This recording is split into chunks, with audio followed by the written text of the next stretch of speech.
que retuitearla, pero que tú le pongas, oye, puta, esta encuesta... Con comentarios. Ponele su voto en mi sueldo. ¿Por qué no te tracáis esa weá mejor, Macari, man?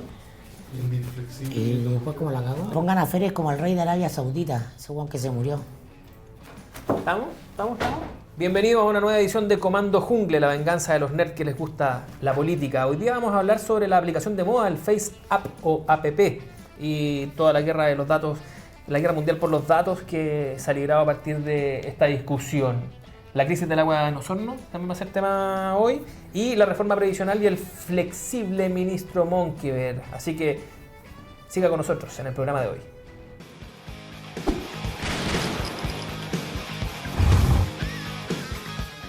Bueno, partamos con el que está haciendo el tema de la semana. Ya se pronunció Ricardo Lagos, y yo que soy noventero, cuando habla Ricardo Lagos ya los temas tienen entidad.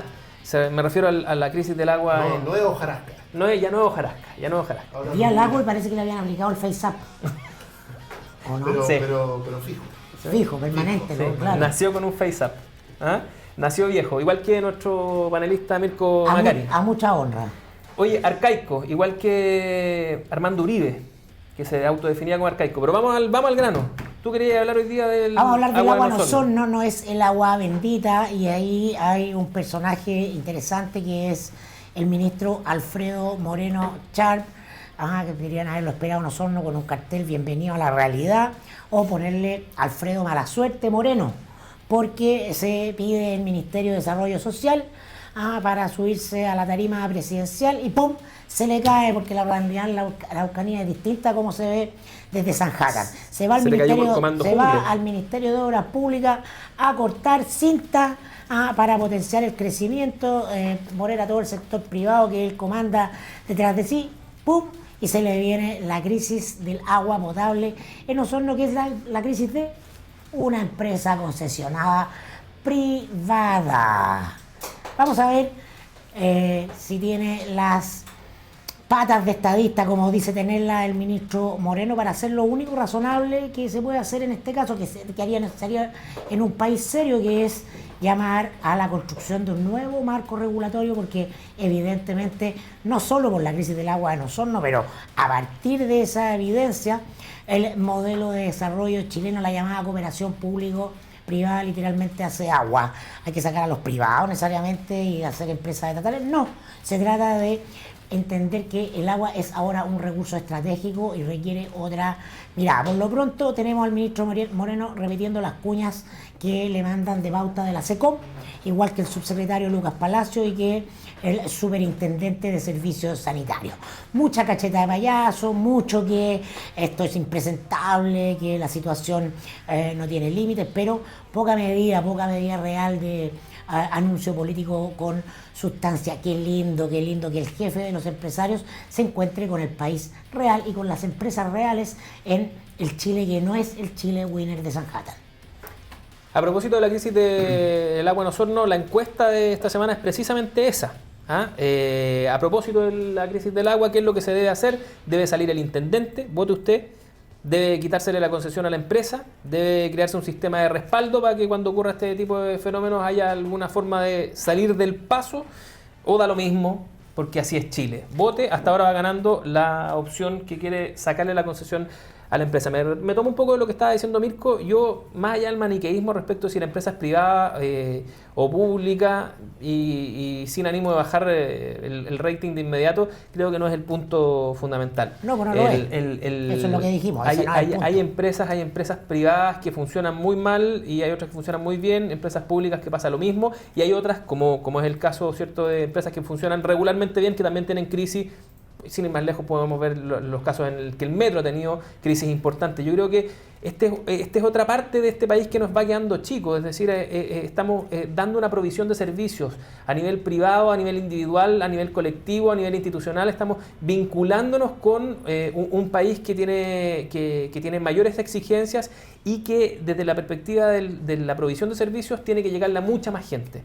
Y esta empresa en particular no dio el ancho. Ahora, hay muchos temas conexos. Sin ir más lejos, el viaje del presidente que se tuvo la posibilidad de bajarse gracias a que estaba la crisis. Yo creo que eso, Yo creo que el presidente iba derechito a ese viaje, estaba contento, lo anunció, y que finalmente, cuando tuvo una crítica cerrada del respetable público, aprovechó la crisis del agua para bajarse. Pero bueno, eso estoy especulando, no es que tenga información.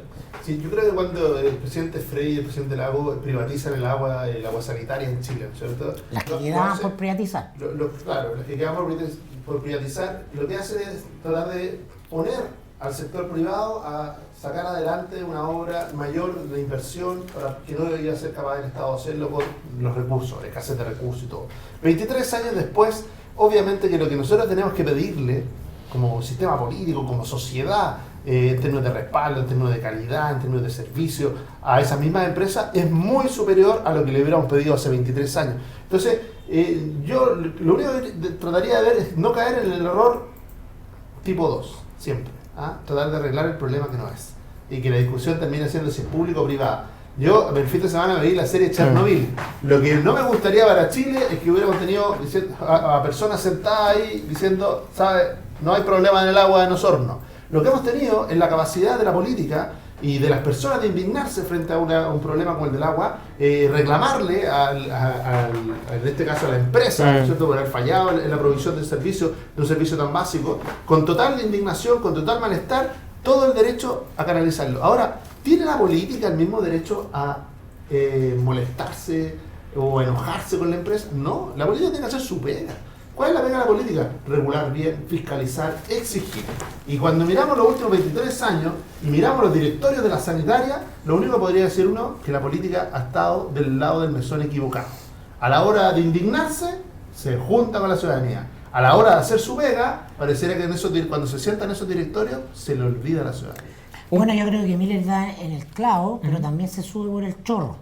Porque no veo que el dilema sea que la empresa sea privada o pública hoy día, independiente de la encuesta de Twitter. Yo creo que esto tiene que ver con que efectivamente pueden los privados sumarse a la administración de bienes que son públicos. Y ese es el problema en Chile. El agua es privada. Si la concesión es privada, es un tema que está resuelto, y no creo que sea del todo malo pensar que los privados puedan prestar ese servicio. Lo que está pendiente en Chile, que es la Norcorea del neoliberalismo, es redefinir un recurso estratégico para la geopolítica global en el siglo XXI, como es el agua, donde somos el único país que tiene un código de aguas modificado durante la dictadura militar, que privatiza y da concesión a perpetuidad de esos derechos de agua, y se ha intentado modificar chocando contra un frontón. Entonces, la discusión respecto del bien público del agua es la que está pendiente. Si las empresas privadas pueden ser parte de una concesión que el Estado regula bien, que el Estado regula pensando en el bien común, bienvenida. ¿Cuál es el problema? Oye, compañero Macari, déjame, antes de agotar el tema, un cogollo, si se me permite, porque se deriva de este problema una segunda presión popular. Toda la gente en nuestra encuesta hasta ahora en Twitter ha votado por quitar la concesión. Decíamos, ¿cierto? El presidente Lagos también aprovechó de pasar su aviso y dijo, el Estado puede quitar la concesión. Y de alguna manera se está aumentando la presión para que el presidente de la República, ya que se quedó aquí, ¿cierto?, tome una decisión a ese respecto. ¿Da la pulsión del presidente de la República respecto de la impopularidad de las encuestas y todos los intentos que ha hecho en las últimas semanas por revertirla, como para que se deje llegar por un llamado de esta naturaleza? Gran pregunta. Uno escucha a Ricardo Lagos y dice, yo te lo doy y yo te lo quito, como que habla a nombre del Estado. Pero yo entiendo que el subtexto aquí, y el propio presidente Lagos, y un subtexto que debiera ser general desde la lógica de los republicanos, es de que si se cumplen las condiciones para cancelar la concesión, hay que cancelarla. Si no se cumplen las condiciones... El abogado Lagos. Si no se cumplen las condiciones, no hay espacio para eso, porque si no caeríamos en lo mismo, en un país de incerteza jurídica, un país bananero, ¿no es cierto? Dice, mira, pero Piñera se acaba de meter en un zapato chino. Él acaba de decir que se queda para arreglar esta crisis, y esta crisis se está significando socialmente como si fuese un problema de quitar o no quitar la concesión. ¿Tú crees que en ese arrinconamiento... Quitar la concesión se entiende como una sanción. Sí, claro, una sanción a la empresa justa, por no haber cumplido. ¿No? Independiente de lo que técnicamente signifique eso, claro, como la sanción correcta en función de la gravedad del daño causado. Entonces, ¿lo hace o no lo hace? Yo creo que no. Me puedo comer mis palabras. Estamos con este programa al día jueves en la tarde grabándolo, vamos a salir después a red, puede que me equivoque rotundamente, creo que no. Creo que Piñera puede tener la tentación de hacerlo, pero Alfredo Moreno no es cualquier ministro. Es el ministro que representa a los empresarios que en el gobierno anterior, una de las frases favoritas de esta administración, pedía certeza jurídica para poder invertir. Y el problema, como decía bien Gonzalo, es que la puerta giratoria entre los puestos públicos de alto nivel y los puestos privados también de alto nivel, la dirección de las empresas, la gerencia, los directorios, son de los mismos. Es el club de Cachagua en Chile. Entonces, Alfredo no puede privatizar, no puede quitar la concesión porque después, ¿dónde acá el gobierno? ¿Dónde va? Él vuelve al sector privado, no va a poder llegar a dar cuenta de que él fue el responsable de quitar esa concesión. Ahora, un punto con el que me podrían hacer comer mis palabras en el gobierno es que Guillermo Piquer, el presidente del directorio de esta empresa, no es precisamente un piñerista y por eso que no la ha tenido tampoco tan difícil la Moneda para salir a dar la instrucción de pegarle fuerte, ¿no? Como ha sido en este caso, al menos comunicacionalmente. Oye, cambiemos de tema porque... ¿O tú querías agregar algo más al tema del agua? Creo que, como en muchas otras dimensiones, el problema del agua, que es un problema real, es la política la que tiene que estar a la altura o no del desafío. Si la política se va a votar en el maniqueísmo de lo privado público, yo creo que va a perder una gran oportunidad. Yo creo que otra oportunidad, lo que decía Mirko, un nuevo marco regulatorio que permita que, como se ha resuelto el problema en la región metropolitana, algo que era impensable. En menos de 15 años resulta que toda el agua de desecho, ¿no es cierto?, el agua es tratada y finalmente se reincorpora a los ríos. Pareciera otro país, pero decirle, en alguna manera, cuando hablamos de regionalización, no es casual que haya pasado en nosotros.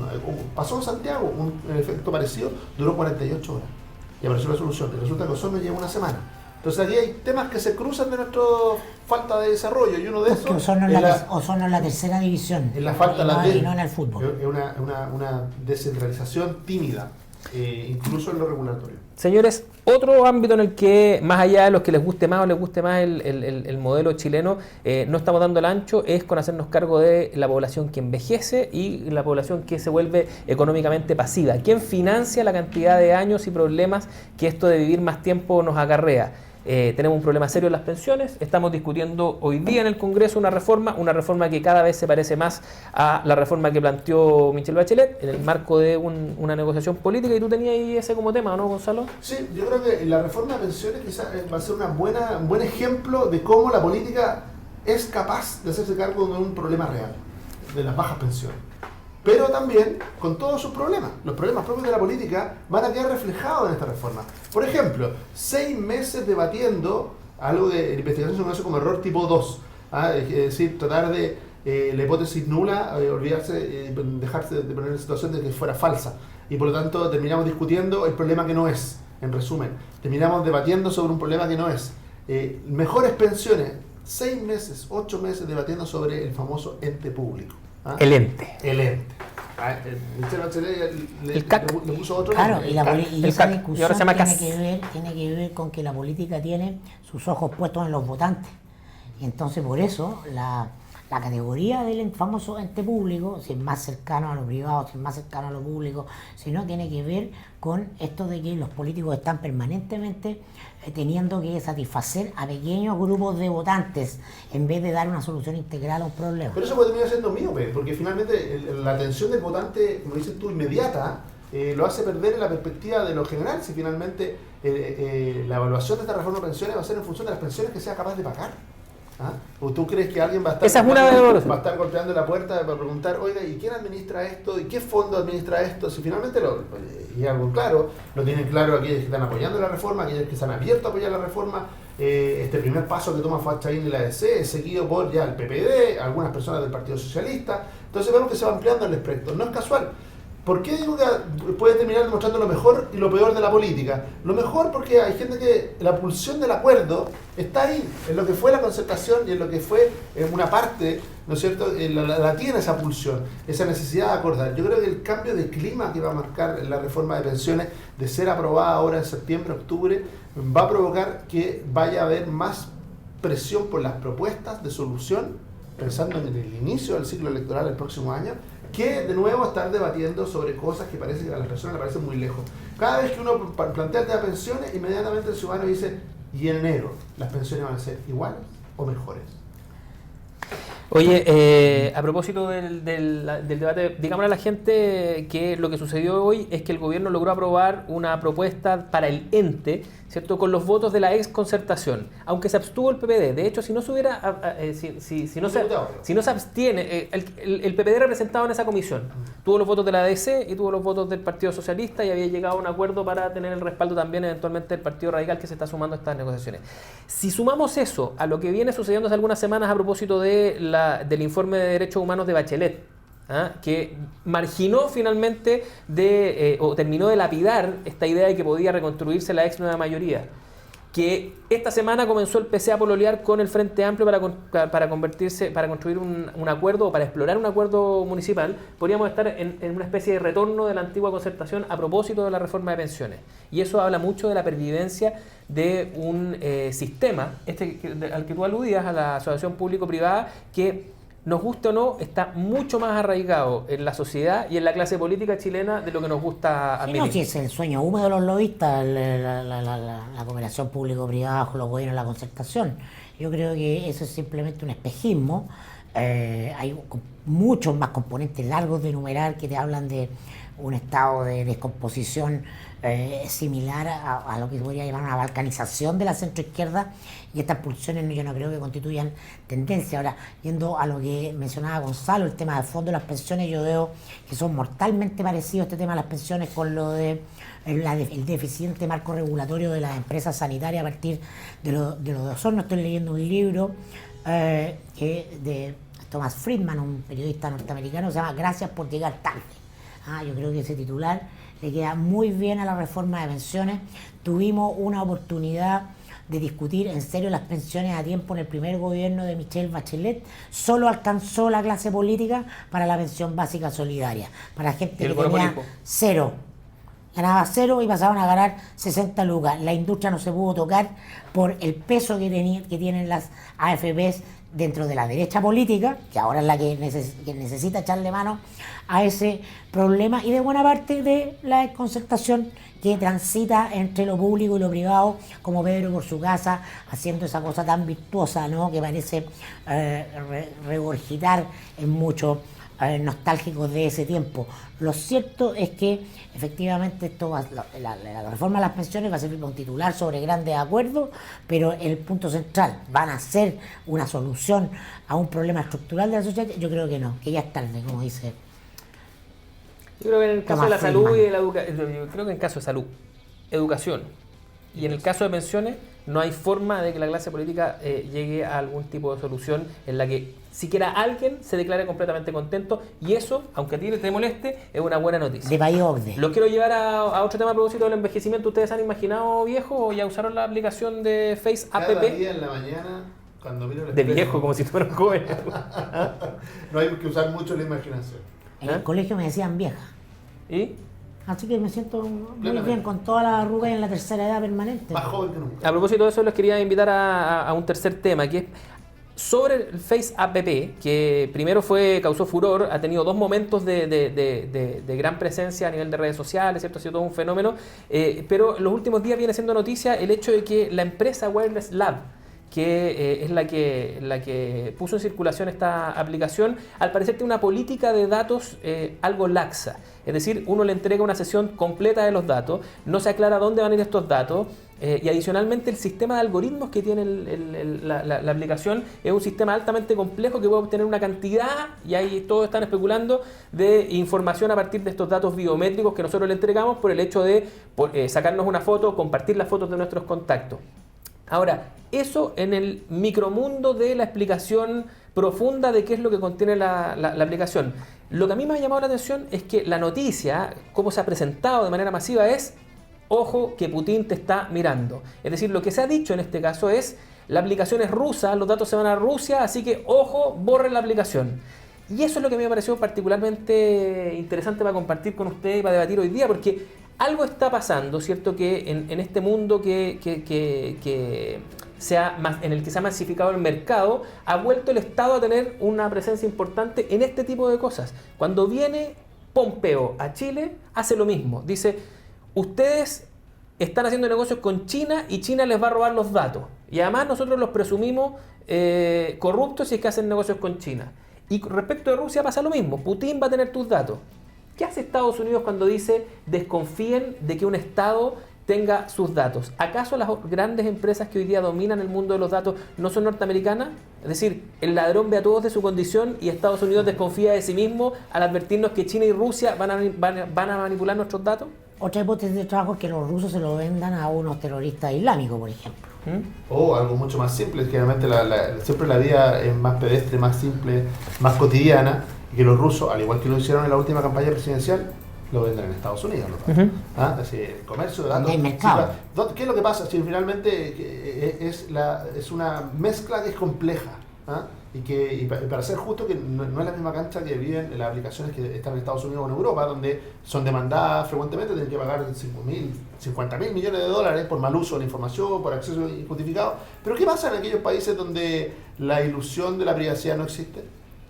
Yo digo la ilusión porque en Occidente vivimos la ilusión de la privacidad. Sí, pero en Estados Unidos existen razones de seguridad nacional. En China y Rusia esa ilusión no existe. Ellos han renunciado a su privacidad y por lo tanto se comercian los datos como se comercia todo sin tapujo. Entonces dice, bueno, ¿qué pasa cuando eso mismo, a quién se lo van a vender? Claro, está la opción más sofisticada, ¿no es cierto?, de Mirko, decía algún terrorista islámico que quiera, o a la más pedestre, al candidato a diputado de Queens, ¿no es cierto?, de Nueva York, que quiera tener acceso a esos. Me parece que hay un umbral distinto. ¿Hay interés en Las Condes con la municipalidad de Las Condes por comprar ¿Por los datos? Sí, yo creo de todas maneras.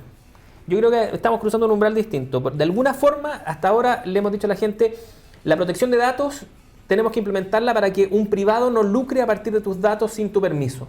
Y sin embargo, la gran alerta pública y lo que hoy día es más parecido a una guerra mundial por los datos se está dando sobre la base de la amenaza de que un Estado tenga tus datos. O sea, volvió a ser el Estado y los grandes agentes o los grandes actores en disputa a nivel mundial, Rusia, China y Estados Unidos, los que están debatiendo respecto de si es mejor que tus datos los tenga la CIA, la ex KGB o que los tenga el Partido Comunista Chino. Es un flashback de la Guerra Fría. Claro. Pero así se está escenificando. Ese es un tic siglo XX pensar que hay una separación entre el Estado y los privados. El siglo XXI te habla de que el poder es uno solo. Se construye una amalgama de redes, intereses y relaciones donde da lo mismo. ¿En asociación público-privada? Efectivamente, por supuesto, la asociación público-privada es un concepto muy virtuoso en los países asiáticos, porque está pensada para el bien común. ¿Para qué usan la asociación público-privada? Si van a hacer que los mismos de siempre mantengan regímenes oligárquicos, no nos sirve de mucho. Si sirve para el desarrollo, como han demostrado países como Corea del Sur, me parece fantástico. Ahora, yo creo que es bonito el tema del FaceApp porque nos reinstala en categorías que parecían de ciencia ficción cuando algún filósofo francés hablaba de la biopolítica. Y bienvenido, ya estamos en la biopolítica. Hay una discusión política de fondo. En los manejos de los datos, obviamente, si hoy día, yo creo que más, porque vuelvo al tema de la ilusión de la privacidad, hoy día en realidad lo que uno tiene que definir, o las personas definen, es a quién le entregan sus datos. Esa es decir, ¿a quién quiere entregar tus datos? Cuando uno mira la publicidad de Apple, le dice privacidad y pone como un elemento diferenciador la privacidad versus Huawei, versus otras empresas, lo pone en ese y decirle, mira, elige tú a quién le quieres entregar tus datos, quién quieres que mire tus fotos, quién quiere que mire tus videos, pero lo que está claro es que hay alguien que lo está mirando. Exactamente. Bueno, ustedes entréguenos todos sus datos, ¿cierto? Voten en nuestras encuestas y entréguenos su correo electrónico, sus teléfonos, sus patrones biométricos, porque por lo menos en esta mesa nosotros no vamos a saber qué hacer con ellos. Si usted pide una foto, prometemos que la veremos. Y la vamos a pasar por el FaceApp. Se la mandamos a Cruz Verde. Oye, para cerrar, nosotros tenemos que elegir a nuestro personaje poderoso de la semana. ¿Han pensado ya en cuál es su candidato? ¿Y por qué? Sí. Mi candidato es el fálico doctor Mañalich, que se recetó calificar el problema de los nuevos espeluznantes cifras sobre el aumento del SIDA en Chile como culpa del gobierno anterior. Ese arrebato de Cecilia Perismo no le queda bien, es bueno Mañalich. es candidato a vocero de todas maneras, tiene peso propio. Pero en política, Pero- los vacíos se llenan. Y de alguna manera no hay vocero o no hay vocera y Mañalich está llenándose. Pero hay que ser muy cara de nalga, ser el miembro de un gobierno de derecha. La derecha se oponía al divorcio en Chile en los años 90 y ponía grito en el cielo porque a los niñitos les enseñaban a ponerse un condón a finales de los 90 y todas sus instituciones, Canal 13, el Mercurio, Megavisión, etcétera. La derecha social y política ha sido una fuerza retardataria en materia de educación sexual, así que Mañalich, que probablemente no es del riñón de ese sector, debería tener más cuidado con lo que dice para no desgastar su capital político, que es bueno y es alto. Miller, tu poderoso de la semana.